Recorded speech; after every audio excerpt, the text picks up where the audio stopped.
Halo teman-teman semua, di sini kita akan membahas mengenai intrauterine device atau biasa disebut dengan IUD, alat kontrasepsi dalam rahim.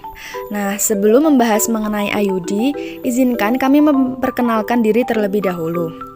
Kami dari kelompok 8 yang beranggotakan Revi Dila dengan NIM S20188, Rizky Putra Darmawan dengan NIM S20190, Marfuatun Nila dengan NIM S20191, Eka Aprilia dengan NIM S20192, Bagas Satria dengan NIM S20193, Fitria Putri dengan NIM S20195, Uswatun Hasanah dengan NIM S20196, Anggita Yuliana dengan NIM S20197, Nurliana Saraswati dengan NIM S20198, dan saya sendiri Maira Melinda Agustin dengan NIM S20199. Nah, oke, sekarang kita bisa memulai untuk membahas mengenai intrauterine device atau yang biasa disebut dengan IUD. Nah, IUD sendiri itu adalah benda kecil terbuat dari plastik yang lentur, terdapat lilitan tembaga atau bisa mengandung hormon, dan alat tersebut dimasukkan ke dalam rahim melalui vagina untuk tujuan kontrasepsi. IUD sendiri ada dua macam, yaitu ada IUD hormonal dan ada IUD chopper atau IUD non-hormonal. Karakteristik dari IUD, yang pertama, efektivitas hampir setara. Keduanya termasuk kontrasepsi yang paling efektif. Kemudian dapat dipasang hingga 48 jam setelah persalinan, lewat dari 48 jam tunda pemasangan hingga 4 minggu berikutnya atau lebih. Nah, di sini ada perbedaan mengenai IUD hormonal dan IUD non-hormonal. Untuk IUD hormonal sendiri memiliki masa aktif 10 tahun, periode menstruasi lebih panjang dan lebih deras, menurunkan resiko kanker endometrium dan harganya lebih murah. Nah, di sini untuk IUD non-hormonal memiliki masa aktif 3-5 tahun, pendarahan lebih sedikit, dapat menjadi solusi bagi wanita dengan menstruasi yang lama, deras dan menyakitkan, kemudian harganya lebih mahal. Efektivitas IUD.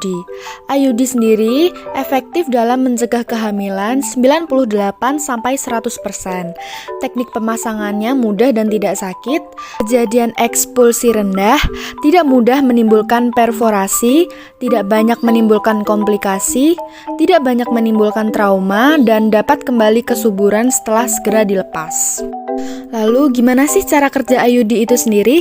Nah, di sini ada cara kerja IUD. Yang pertama, menurunkan motilitas sperma melalui kavum uteri, mengentalkan lendir atau mukus serviks, merubah garis atau jalur endometrial, mengganggu proses reproduksi sebelum sel telur mencapai kavum uteri.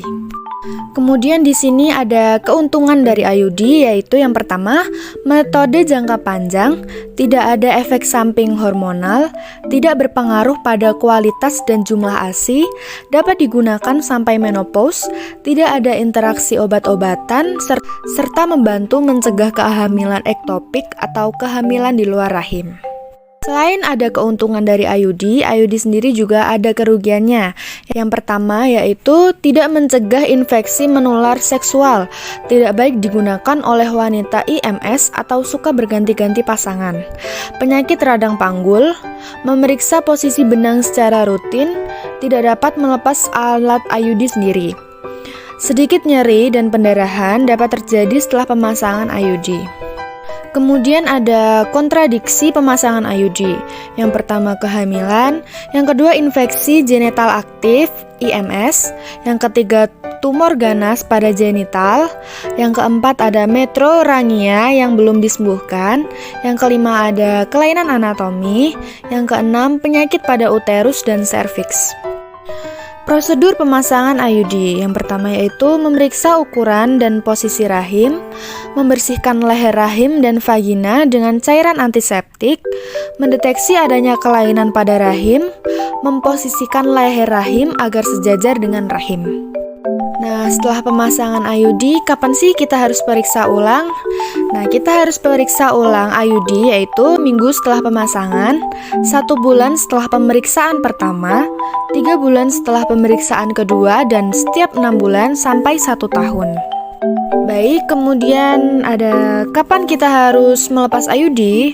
Nah, kita bisa melepas IUD jika kita ingin hamil kembali, leukorea sulit diobati, terjadi infeksi, terjadi pendarahan, terjadi kehamilan.